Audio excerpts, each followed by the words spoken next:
The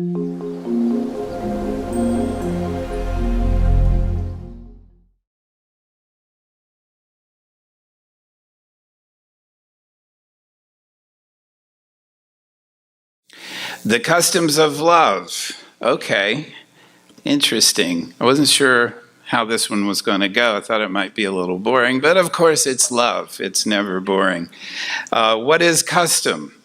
Habitual practice, right? From 1200, custom, custom, habit, practice, clothes, dress, right? So habit, usage, practice, tradition, familiarity.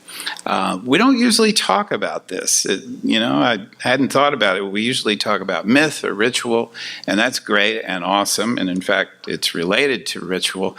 But ritual happens in sacred space and time. It's putting your body in touch with the sacred. Custom doesn't do that. Or custom might be a ritual that has kind of lost its way, lost its life. And so it just becomes a kind of rote thing. It is related to tradition. So again, not in the deeper sense, but in the sense of this is how we've always done it. Mores, which is kind of has a judgment associated with it, right? As opposed to folkways. I don't know if you know that term, but that's more just how we do things.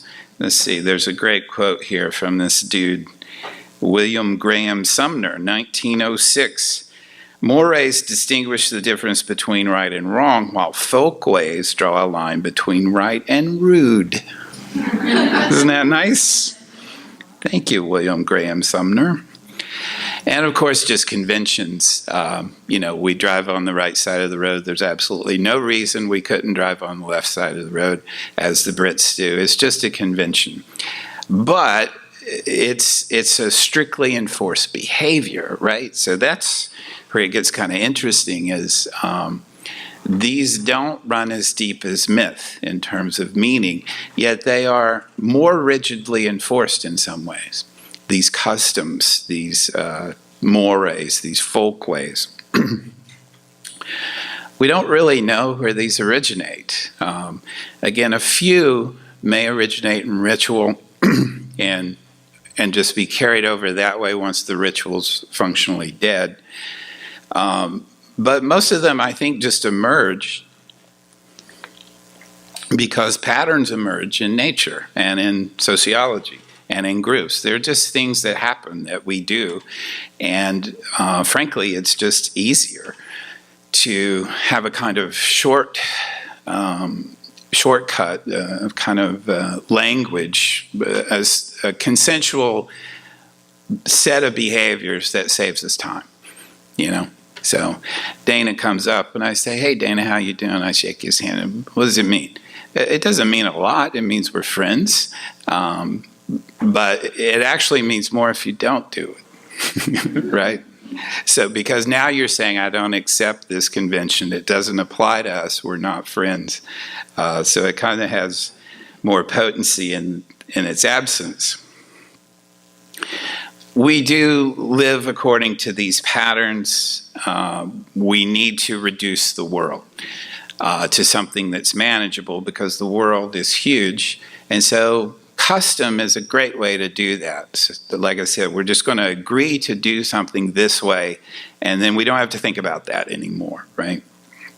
And so, again, because it's so almost superficial, it is also that much more powerful because to break it means to break the agreement. And that's a big thing because you're breaking this unspoken, sometimes, usually unspoken agreement. Frankly, we're seeing that now in our politics, where there have been these unspoken agreements about, hey, you don't do this, and if Congress wants your taxes, they get them. But no, not anymore, apparently. And you can feel it, right? These are not, a lot of these things are norms. They're not written down. Some of them are laws, and they are written down. And the administration's flaunting those. But a lot of them are just things that we've kind of agreed to do over the years, and when you can feel it when it's not recognized and respected. So it regulates social life, right? Custom regulates social life. This is an sociologist named McDougall. The first requirement of society, the prime condition of the social life of humanity, was a hard crust or cake of custom. I love these metaphors. It's a hard crust, and it's kind of a good metaphor. It is a kind of hard crust, and if you break it, you've opened up something that it was protecting. He continues, in the struggle for existence, only those societies survive which were able to evolve such a crust, a hard crust of custom, binding people together, assimilating their actions to the accepted standards, compelling control of the purely egoistic impulses, because we've always got to control that, and disenfranchising those individuals who were incapable of such control.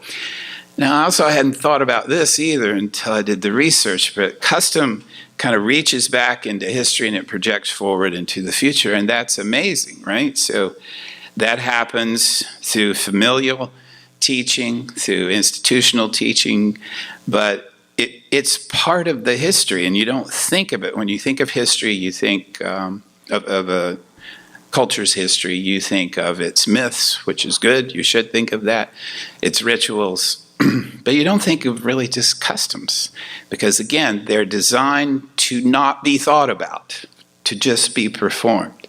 And yet, in performing them, we create this continuum between the past and the future. This is Negi Mohita, a sociologist. Customs help in the process of learning. They have already laid out courses of action to meet particular problems, right? They are the savers of energy, indeed. I mean, can you imagine if and you know this, you have to figure this out, like when you move to LA from Boston, and you think, okay, that's going to take me about 20 minutes. And then you realize you have to learn a new path, a new process. It's going to take you 50 minutes. And that's Los Feliz to Hollywood. Continuing the quote, they help in adjustment with many social problems, and they do. There's like a script for you to follow, right? And again, it's completely conventional. It doesn't run deep, but it's there for you, and you need it. Customs provide stability and a feeling of security in human society. The language which the child learns, the occupations with which she becomes familiarized, the forms of worship she follows, the games that she plays, all offered through custom. And then they exercise, like I've intimated already, customs exercise greater power than laws sometimes, because you can break a law and it's like, okay, but you break a custom. First of all, you break a law by speeding or whatever. You know, it's like a thing, and you do the thing if you get caught. But you break a custom, there's an immediate effect, negative effect, right? It's, let's see. It was, Shakespeare called custom a tyrant and a violent schoolmistress. I'm sorry, that was Montaigne, a violent schoolmistress. And the principal magistrate of man's life, Francis Bacon. Custom, and I like this, custom is both democratic and totalitarian at the same time. It's democratic because it's made by the group and everybody contributes to it. It's totalitarian because it affects every sphere of self-expression, public and private. It influences our thoughts, beliefs, and manners. All right, so there's a brief primer on custom and the nature of custom in culture. What are the customs of love? Well, this is going to be fun, right? So there's meeting. This is awesome. The fun part, the anxious part, The exciting part, family, of course, and throughout human history, that's really how you met people, was you met them through your family and your extended family. And if that extended family had robocalls, that extended family had contact with another family, and then, of course, you might merge those families through marriage, which we'll get to in a minute. And then you've now got a huge family with all kinds of power and association. So family's long been a custom of meeting in the prelude to love. There's a nice little book called A History of Courtship, 800 Years of Seduction by Tanya O'Donnell. And she says this, I think she's right. Well, today it's occasionally possible to meet a prospective beau in a bar or a nightclub. Dances in assembly rooms were once the only sanctioned opportunity for young people to meet and flirt under the watchful eye of guardians and chaperones. Even if attending a dance or a ball did not secure a match, it was deemed a good place to practice one's social skills and to show off one's allurements. And of course, Jane Austen comes to mind, right? Work, of course. Anytime human beings are thrown together in a place, love is there in its potential, at least, and often in its actuality. You probably know what that's like to date someone you work with and all the glories and disasters that contains. Of course, there's the bar now, the modern contemporary equivalent of the dance.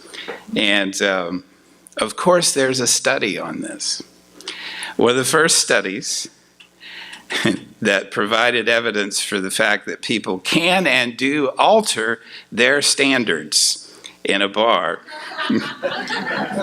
was conducted by psychologist James Pennebaker in 1979. 1979. These are disco bars, I think.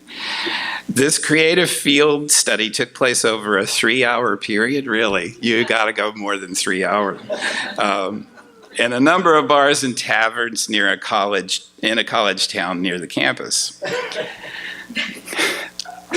I love social scientists so much because they're so serious, it's almost funny. Specifically at 3 pre-selected times, 9, 10:30, and midnight, which was a half an hour before closing. Where is this place? The researchers entered the various establishments, which is hilarious in itself. Can you imagine social scientists coming? Okay, we're going to watch what's happening. Let's see. Entered the various establishments and asked a sample of randomly selected men and women to indicate how attractive they found the other bar patrons present at each of those times. I know. Participants evaluated both same-sex and opposite-sex patrons. The researchers' results indicated, are you going to be shocked by this? That as closing time neared, the perceived attractiveness of the opposite sex, but not the same sex, bar patrons increased significantly. I think SNL does a skit on this regularly. In other words, the men got handsomer and the women got prettier as the closing time approached. And again, I love social sciences. Assuming that the bar patrons did not alter their appearances over the course of the evening, and assuming that one goal of the participants was to select a potential mate, these results suggest that men's and women's mating standards are not set in stone. Awesome. Isn't that a great painting? Also, meeting online is, of course, the new place to meet to initiate love, perhaps. I met my wife on Facebook and then quit Facebook. So I think that's probably the way to do it. Get in and then get out of social media, sorry.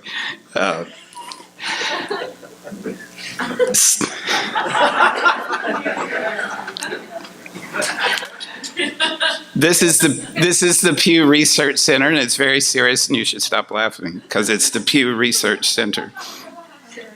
Online dating. Anytime you want to know anything in terms of sociological qualitative data, you got to go to the Pew Research Center.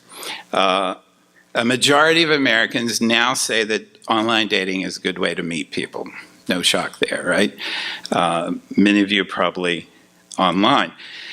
On Match.com or something, when they say when we first studied online dating habits in 2005, most Americans had little exposure to online dating in 2005, or to the people who used it. And they tended to view it as a subpar way of meeting people. Today, nearly half the public knows someone who uses online dating or has met a spouse or partner through online dating, and these attitudes have grown steadily more positive. To be sure, many people remain puzzled that someone would want to find a romantic partner this way. 23% of Americans agree with the statement that people, quote, people who use online dating sites are desperate, unquote. But in general, it is much more culturally acceptable than it was a decade ago. This is interesting. The share of 18 to 24-year-olds who use online dating has tripled from 10% in 2013 to 27% today. And this is interesting. Online dating use among 55 to 64-year-olds has also risen substantially. 12% of this group report using an online dating site or dating app now, 12%, versus only 6% in 2013. Okay. And then, of course, there's this yield or the success rate. 2/3 of online daters, 66%, tell us that they've gone on a date with someone they met through a dating site or dating app. Cool.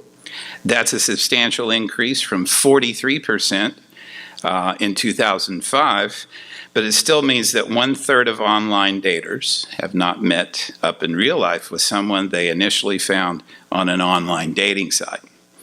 I worked with someone who was on this, this was a few years ago, and she would meet the guy in a coffee shop, and they would talk, and she would say, look, I'm going to go to the restroom, and this is your out.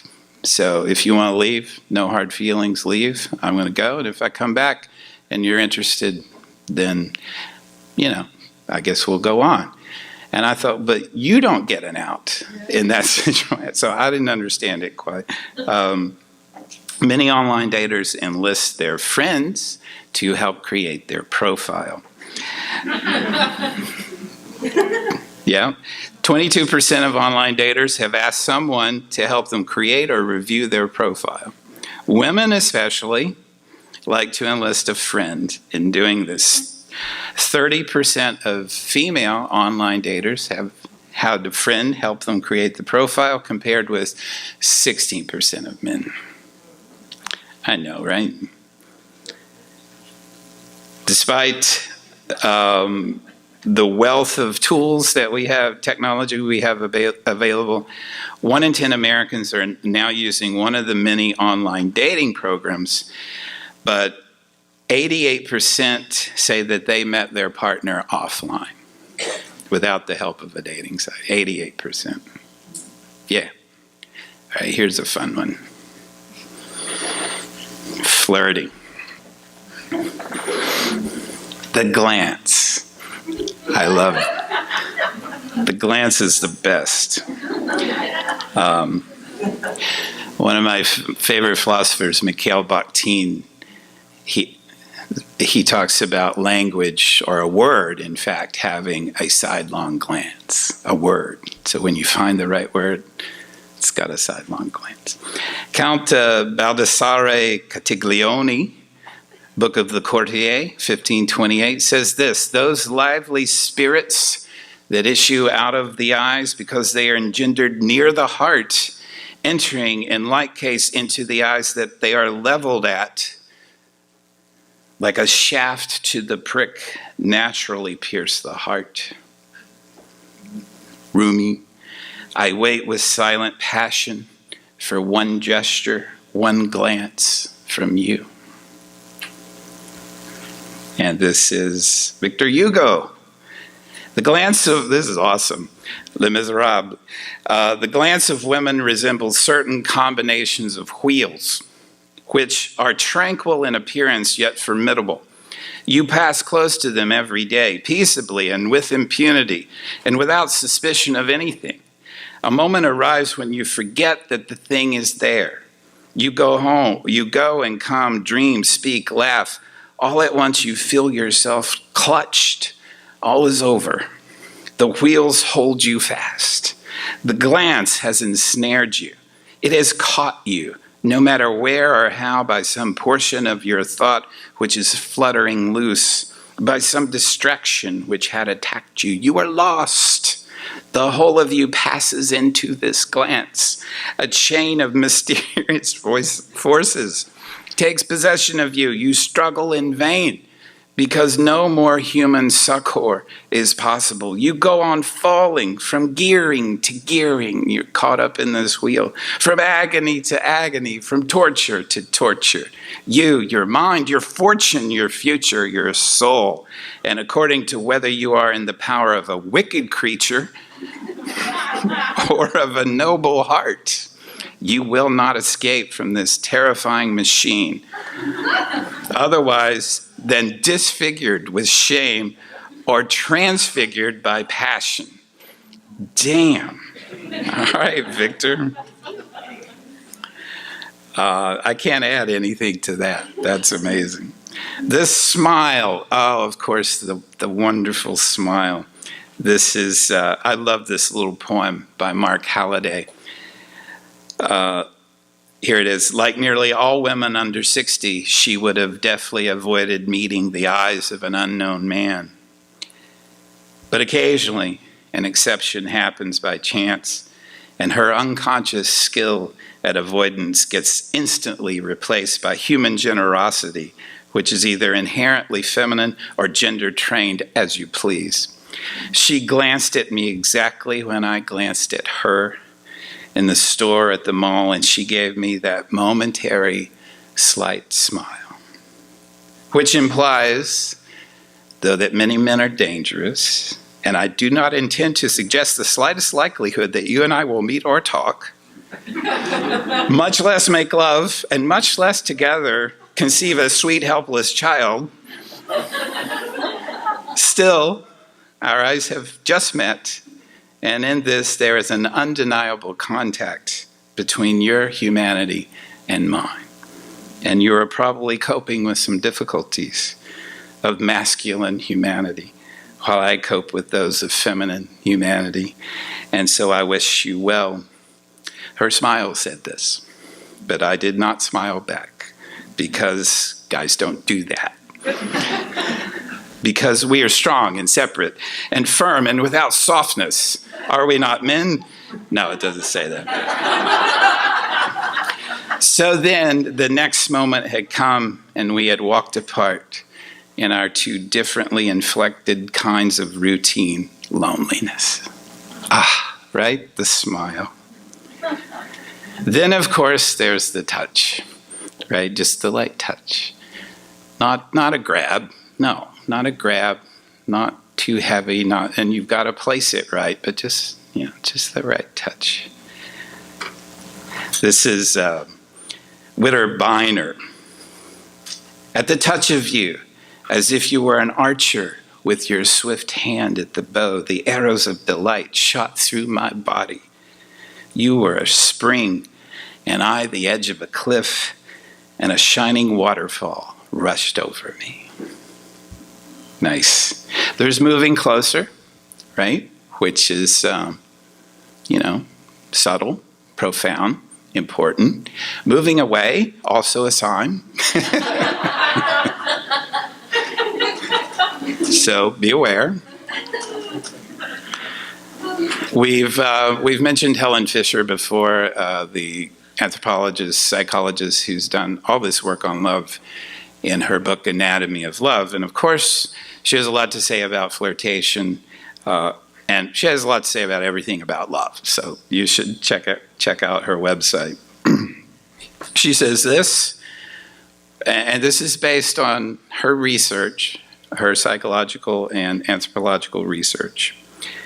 She also seems to know quite a bit about the brain. Women begin, she says, with a smile and an unconscious wide-eyed gaze. This is quickly followed by dropping the eyes, lowering the head, and turning or tilting the head slightly to one side. Covering the face with the hands or tossing the hair might follow, depending on the woman's level of confidence in the situation. Is she right? I mean, I've seen the hair flip thing, but I don't know about the other stuff. Covering her face does not sound good to me, but okay, she's the scientist. Coleridge, Samuel Taylor Coleridge, on the gaze. She listened with a flitting blush, with downcast eyes and modest grace, and she forgave me that I gazed too fondly on her face. So, yes, more social scientists on the other stuff, because there's lots of other stuff in flirting, of course. Renninger, Wade, and Grammer, 2004, were interested in exploring the effectiveness of men's flirting behavior.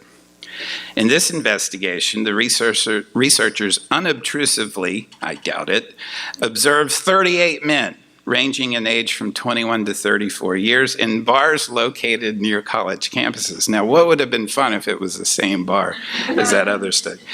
Men were selected only for observation, only if they were surrounded by at least 10 other people and were not seated in a booth or accompanied by a woman.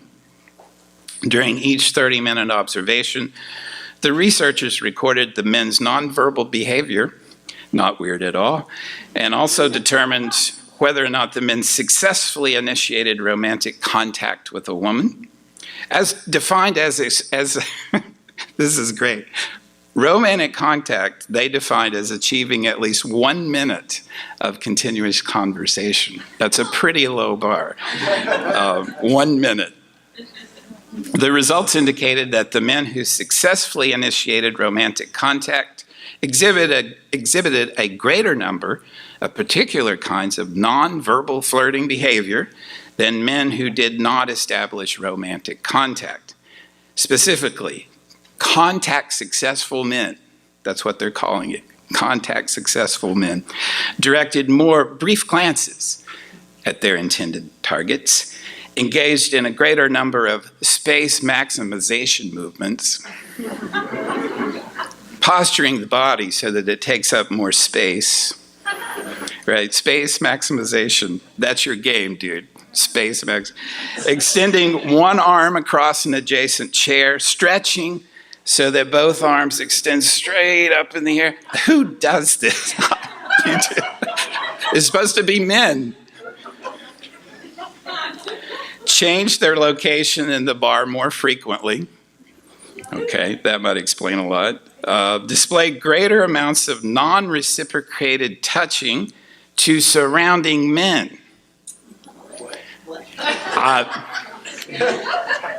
Contact successful men displayed, where is it? Greater amounts of non-reciprocated touching to surrounding men. Yeah, you just say, hey dude, what's up? Or maybe it's, I don't know. Oh, they describe it here. Playfully shoving, touching or elbowing the ribs of other men.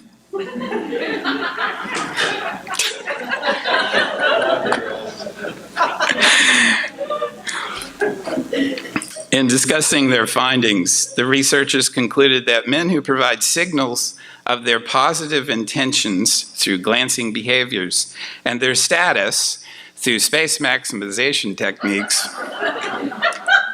received preferential treatment from women. And the conclusion of this scientific study: for both sexes, flirting works. Thank you, science.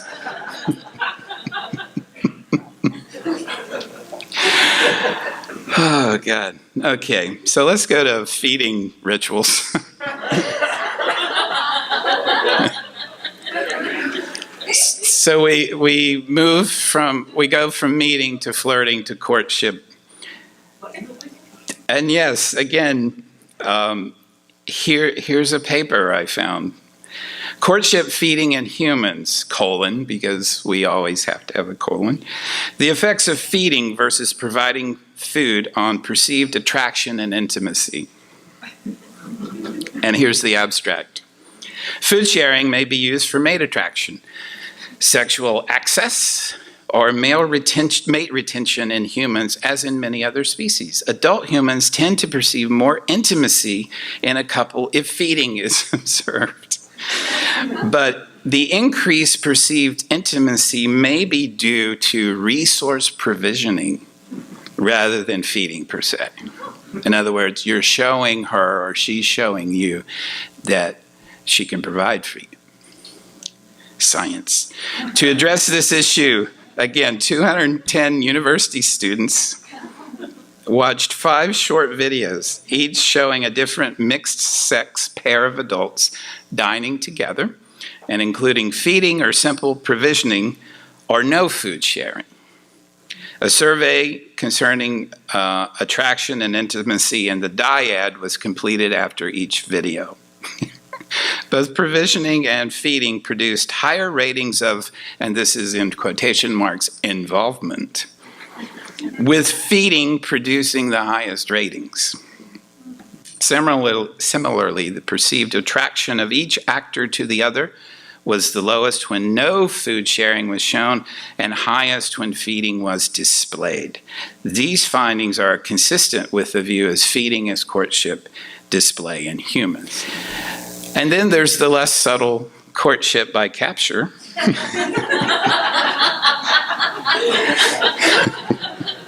Which is all too frequent. Most notably, the rape of the Sabine women. And there's actually a famous painting of that, I think. According to Roman mythology, the rape occurred shortly after the founding of Rome. At that point in time, the followers of Romulus were mostly men, and due to the shortage of women, the Roman men abducted women from other cities in the surrounding region so that they could begin to increase the population of Rome. And of course, we know that still happens quite often, there's no courtship at all. It's really just capture. There is courtship by chaperone, which O'Donnell has a whole chapter on in her book, The 800-Year History of Courtship. And in fact, this was a thing. Emily Post, writing in 1922, quote, "As a matter of fact, the only young girl who is really free is she whose chaperone is never very far away. She need give conventionality very little thought and not bother about her P's and Q's at all, because her chaperone is a strong and protective defense. But a young girl who's unprotected by a chaperone is in the position precisely of an unarmed traveler and walking alone among wolves. His only defense is not noticing her." Correct me if I'm wrong, but I think women do this still when you go to the bar, right? You don't go alone. You always go in groups. You have wing women who are always watching out for you, right? Shutting us down. Wing women? Wing women, yeah. It's, like Maverick and Goose, but No. not like that at all. No. Right, courtship al fresco. So couples from working classes and the rural poor had a tremendous amount of freedom, not being tied up with balls and dances and all the burdens of aristocracy. But they lived in crowded homes. So they would seek out privacy in the lanes and woods outside the cramped communal home. And huge fortunes aren't at stake with your dalliance. And so it would make sense to have sex before marriage for the non-aristocracy. Test out things. But you've got to do it al fresco. You've got to do it in the fresh air. Women want to make sure their groom is suitable, as do the men. And of course, May Day is one of these ancient celebrations which we just had. Men and women go into the field to have sex. Ancient ritual, ancient myth of the connection of sex and fertility and vegetation and all that good stuff. There is courtship by bundling, which I did not know of before tonight. I'm just going to let Tanya O'Donnell explain this to you. The practice of bundling, I know. Maybe I just want to explain bundling, which was frowned upon later, was in more puritanical years, was a sensible way of allowing couples to get to know each other before marriage. They would spend a night together, fully clothed, sometimes tied down with a board placed down the middle of the bed in order to talk without having sex. 17th and 18th century. Chivalry is not dead. It's still alive in many forms. Fin amour, or courtly love. Guy Seber, or the gay science, it was called, practiced by the troubadours. And it had 5 attributes. First of all, it was aristocratic. As the name implies, it was romance done in court. And so it was practiced by lords and ladies, although it's probably not what you think it is. It was ritualistic. Couples engaged in elaborate rituals, gift-giving, exchanges, tokens of their affair. The lady was wooed according to the elaborate conventions of etiquette, address, gifts, etc., songs, poems, bouquets, sweet favors, ceremonial gestures.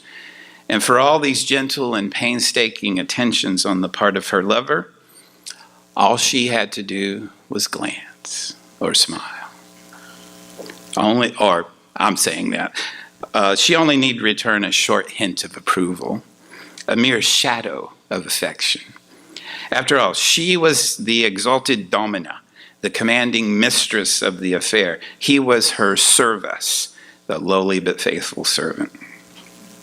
Secret, which makes it hotter, of course. Courtly lovers were pledged to strict secrecy. The foundation of the affair, its special aura and electricity, was that the rest of the world was excluded. Again, Solomon's notion of making a love world. In effect, the lovers composed a universe unto themselves, with its own places, rules, codes, commandments, and language. Brahmovid's Facebook's blowing up.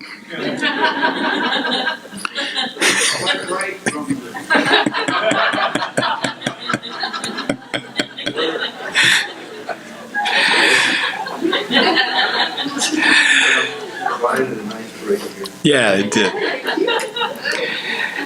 Courtly love was adulterous. Not many people realize this unless you've looked into it a bit. Fine love, fin amour, was extramarital because the marriage was political. It was designed, or material. It was designed to join houses for power or wealth. And so love, or romantic love, or eros, had to find other channels. Well, obviously this is one. Indeed, one of its principal attractions was that it offered some sort of escape from the dull life of a noble marriage, which we've had plenty of films about, right? The troubadours, these minstrels who went around practicing courtly love, scoffed at marriage. They thought it was a religious swindle. Early version of the anti-hero. In its place, they exalted their own ideal of disciplined and a decorous carnal relationship whose ultimate objective was not crude physical satisfaction, because often these relationships did not end in sex, but sublime and sensual intimacy. Just intimacy most of the time. Courtly love was literary. That's how we know about most of it. So the very notion of romance in France comes out of this tradition. All right, let's get to it. Marriage, customs of love, right? George Bernard Shaw said, people under the influence of the most violent, most insane, most elusive, and most transient of passions are required to swear that they will remain in that excited, abnormal, and exhausting condition continuously until death do them part. Anthropologist George Murdoch defined marriage thusly. This was in 1949. Marriage is a universal institution, already in trouble, that involves a man and a woman, okay, really, living together, engaging in sexual activity, cooperating economically.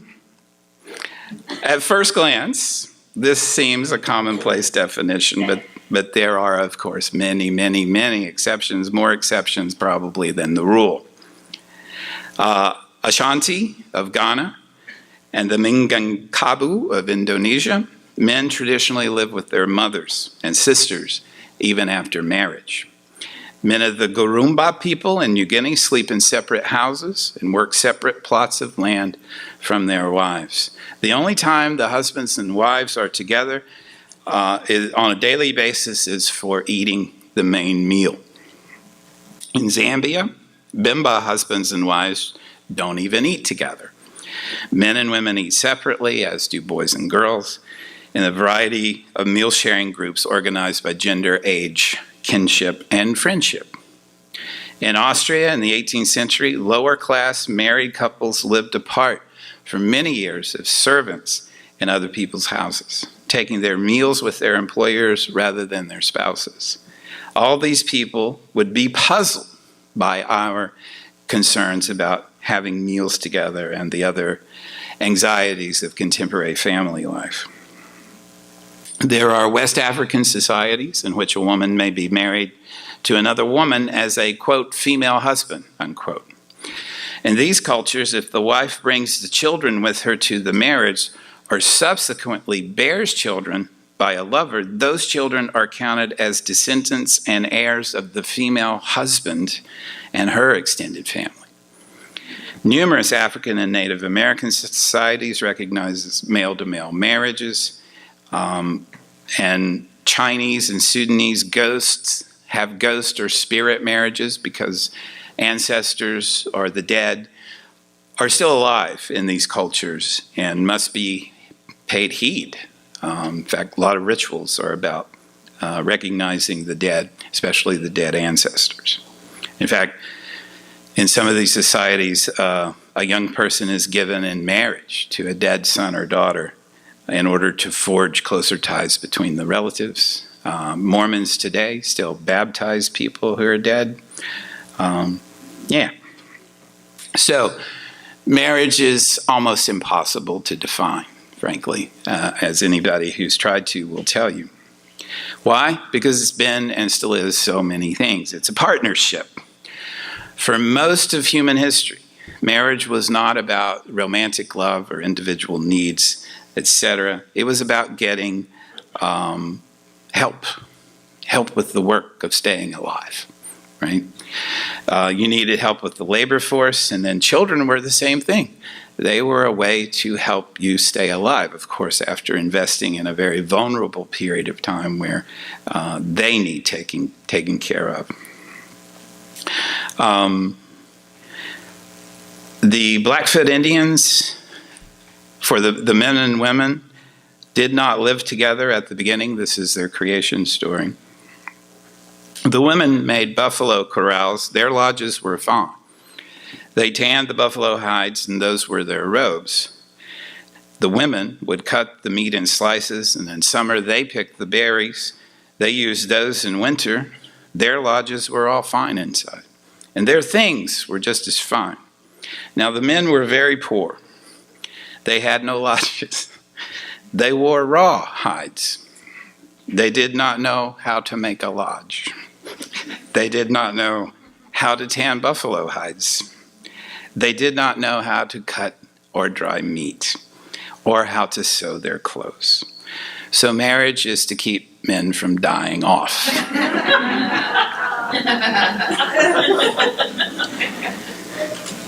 Frankly, marriage has been mostly, after joining together to survive, marriage has been about obtaining cool and powerful in-laws.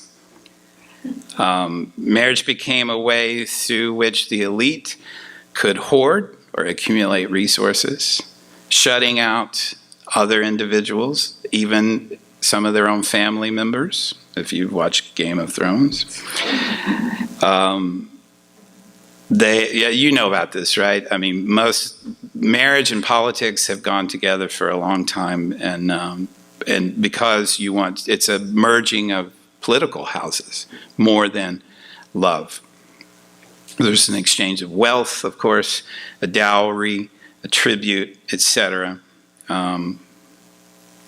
The dowry that a wife brought to marriage in Europe from the Middle Ages to the 18th century was the biggest infusion of cash, goods, and land a man could ever acquire, a dowry.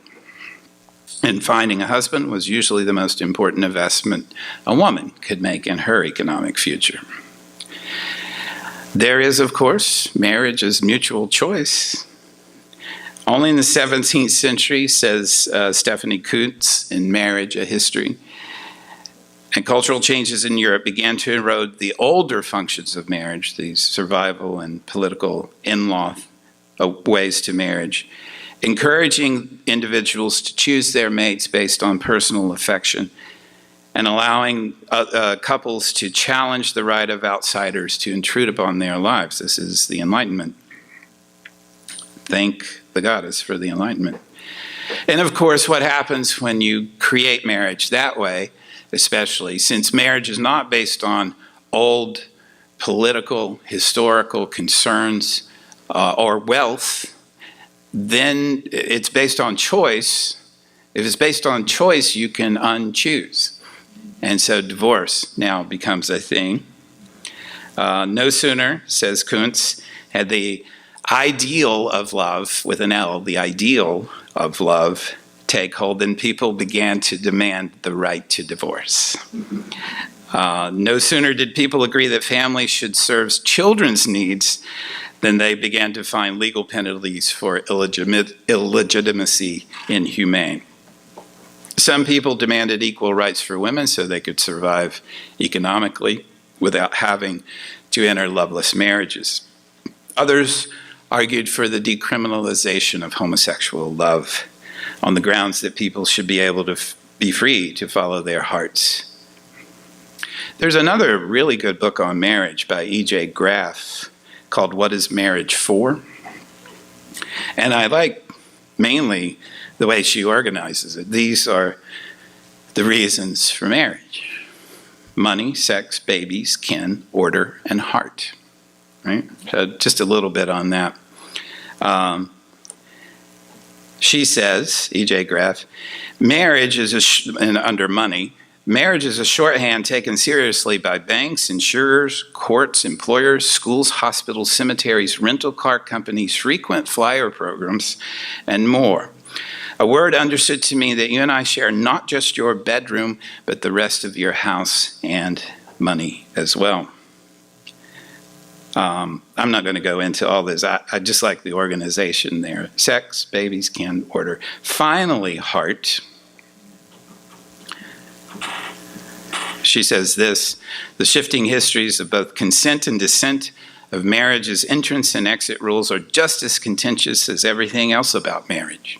In other words, far more than most of us might suppose. Marriage today is presided over by the cultural deity of intimate love, yet it is constantly tugged apart by the centrifugal forces of work and school and daily life. That conflict has been punditized widely and will scarcely be resolved soon. But it does bring us to a painful consequence of the shift in marriage's public philosophy: divorce. Once emotional expectations rise, once marriage's inner life is the marriage, mustn't the death of love undo the marriage? And if marriage is immoral without love, then mustn't a moral society change the rules of and expect a dramatic rise in divorce? All right, we've got to do some weirdness here, weird customs, right? Adultery, which itself is not especially weird, but the punishments are. Guess who gets punished for adultery? Women. One lady, this is the Middle Ages, was forced to embalm her dead lover's heart and eat it. I'm just quoting. This is history. Another was presented to a group of lepers who were invited to rape her.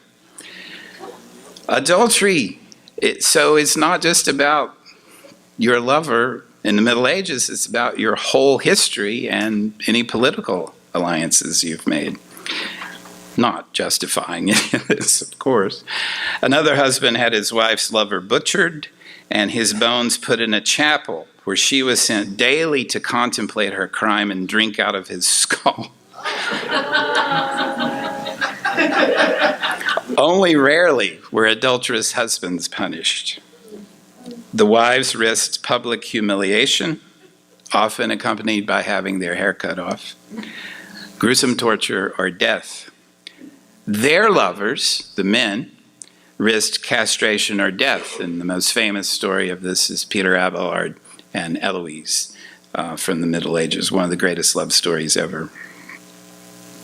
Yet, adultery continued somehow. This is Diane Ackerman. They climbed onto the motorcycles of their passion, gunned the engines, and raced toward the edge of a great precipice, leaping into thin air at high speed, never knowing if they would land safely on the far rim. With so much at stake, it's amazing people risked adultery at all, but they found it irresistible as a drug, one well worth hazarding death or dismemberment. There's tortellini. Legend has it that tortellini were created to honor Venus's belly button. A Balinese innkeeper spied on Venus through a keyhole, noted the anatomical details, and decided his love was best expressed through pasta. There's champagne. You may know this one. When a mistress of Louis XIV became petulant and jealous, the king decided that only a bold gesture would appease her.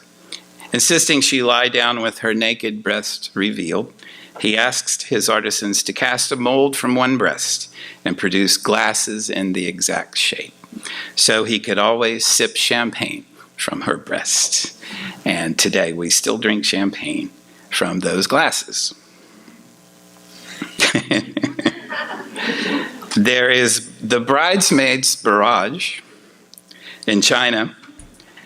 When the groom comes to collect his bride, he's confronted by a blockade of bridesmaids obstructing his entrance. After demanding red envelopes of money, the bridesmaids subject the groom to a series of games and physical tasks designed to prove his love. There's the toilet tradition, which is, of course, France. My people. French newlyweds were made to drink the leftovers from their wedding party out of a toilet bowl.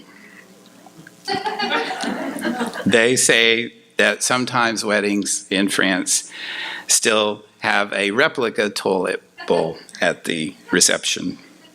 There's the wife-carrying championships, Finland. Every year, competitors all over the world gather in Finland to participate in this sporting event. With a partner slung over their shoulder, contestants get stuck into an assortment of challenges, and the winner receives the partner's weight in beer.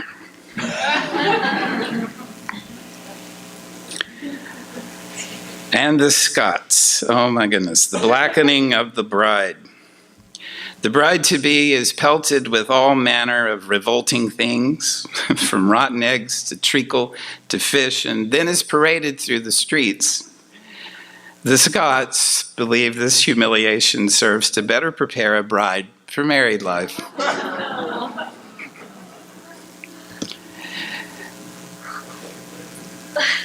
Here's a little poem I like. Elfrida de René Barrow, Habit and Custom and I.